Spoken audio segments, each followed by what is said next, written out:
Hello everyone, welcome once again to English classes UP board. Students, आज की video में हमारा टॉपिक रिलेटेड है इंग्लिश ग्रामर से। इंग्लिश ग्रामर में पास्ट इंडेफिनिट टेंस को आज हम स्टडी करेंगे।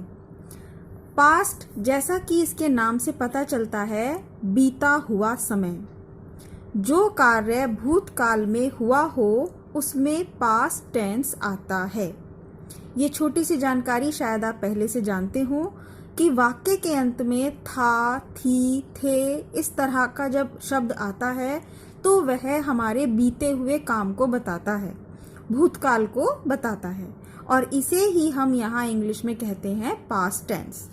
पास्ट इंडेफिनिट टेंस का मीनिंग है कि जब हमारा कार्य कुछ ही समय पहले समाप्त हुआ हो तो हम उसे पास्ट इंडेफिनिट से क्रिएट करते हैं।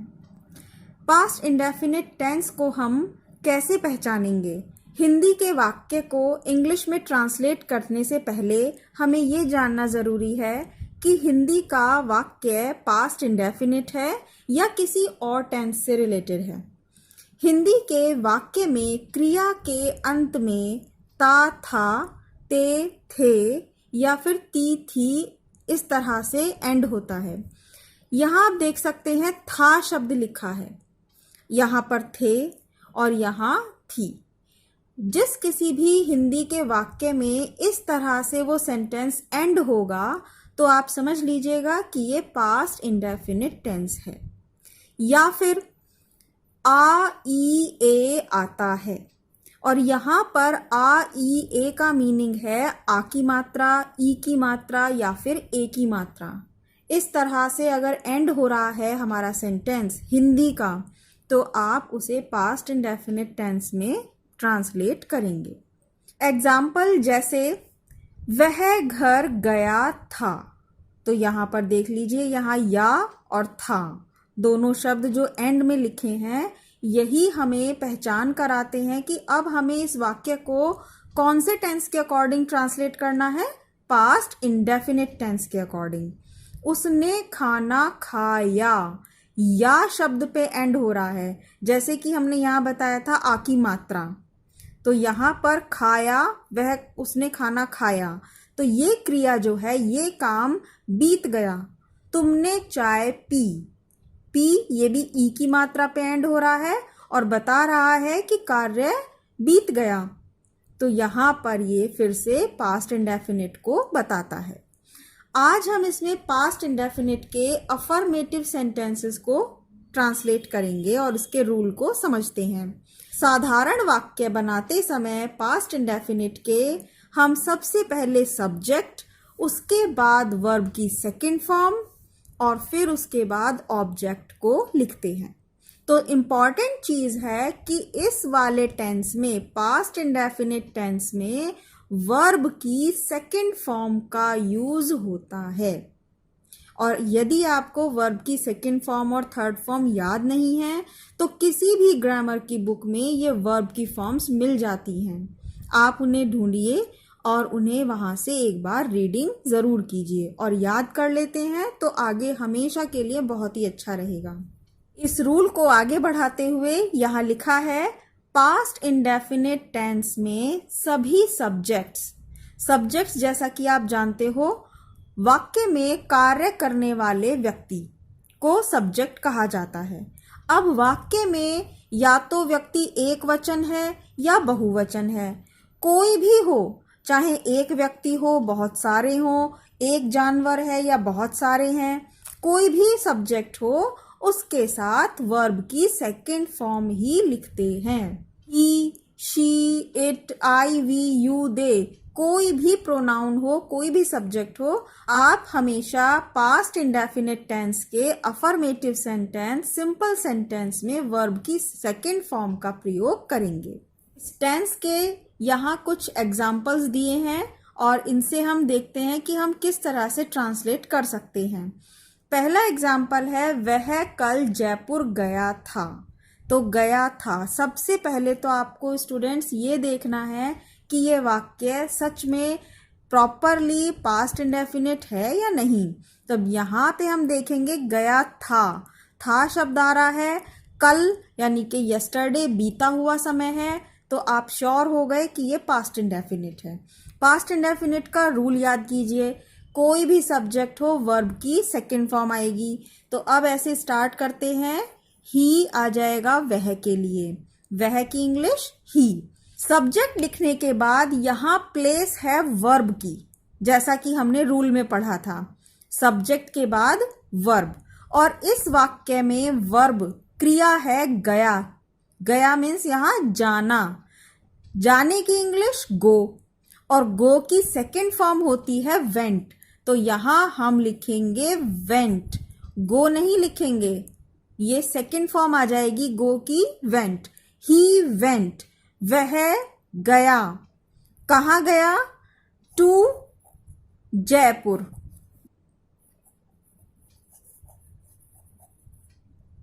और लास्ट में यहां कल की ट्रांसलेशन आ जाएगी यस्टरडे।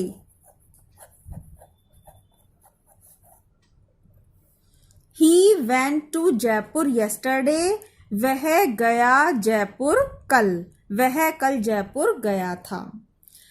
नेक्स्ट इज उसने खाना खाया। उसने की इंग्लिश भी होती है ही, और यहां वर्ब है खाया। खाना तो होता है फूड, और उसको खाना ईट, तो खाया मीन्स ईट, और ईट की सेकंड फॉर्म एट।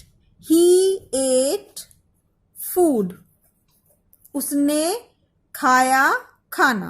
अब हम यहाँ कुछ सेंटेंसेस के द्वारा इसे और प्रैक्टिस कर लेते हैं।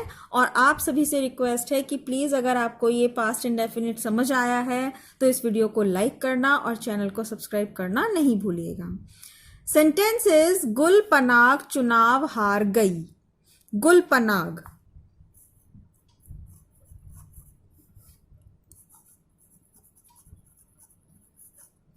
चुनाव हार गई। यहां पहचान तो आपको क्लियर हो ही गई है। चुनाव हारने के लिए आती है इंग्लिश लॉस्ट, सेकंड फॉर्म ही है ये लॉस्ट। गुल Panag lost the election.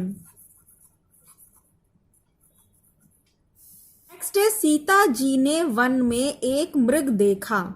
Sita ji ने मृग देखा, तो यहां सब्जेक्ट है सीता जी और वर्ब है देखना। सबसे पहले सीता जी लिखेंगे, Sita ji.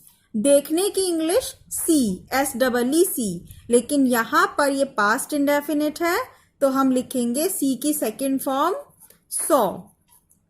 Sita ji saw a deer. क्या देखा? अ डियर, एक हिरन। कहां देखा? वन में, in the forest.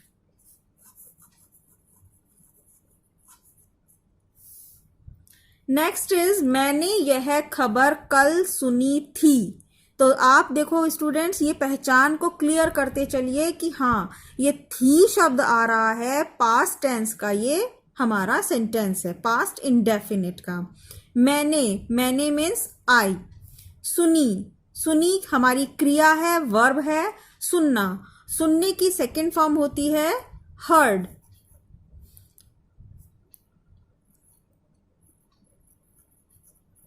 I heard, मैंने सुनी यह खबर, दिस न्यूज, कल yesterday। नेक्स्ट इज नंबर 4, राजा अपनी प्रजा से बहुत प्यार करता था।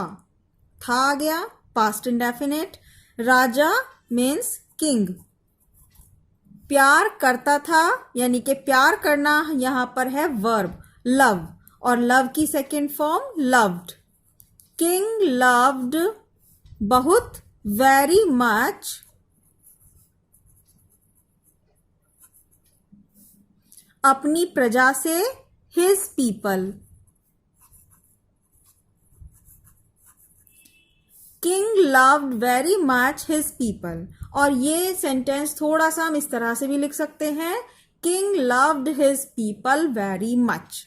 तो आपको जैसे ठीक लगे आप इसे वैसे लिख सकते हैं। वेरी मच को यहां भी लिख सकते हैं और हिज पीपल के बाद भी। नेक्स्ट इज सेंटेंस नंबर 5, कोए ने बाग में एक घड़ा देखा। क्रो, क्रो देखा, देखना, सेकेंड फॉर्म सी की सॉ। क्रो सॉ आ पिक्चर, घड़े की इंग्लिश है picture, PITCHER।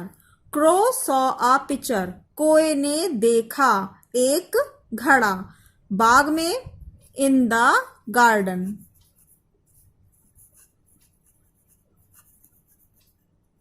Next is number 6, हमने पिछले रविवार को कार खरीदी थी। हमने की इंग्लिश वी, खरीदी, खरीदने की इंग्लिश बाय, और बाय की second form bought. We bought a car पिछले रविवार यानी कि last Sunday. We bought a car last Sunday. Next is number 7, मैंने कल बहुत सारा काम किया था। आई काम वर्क और करना डू। आई डिड, डू की सेकेंड फॉर्म हो जाती है डिड, तो यहां आएगा I did a lot of, बहुत सारा, lot of, a lot of. I did a lot of work कल, yesterday। I did a lot of work yesterday।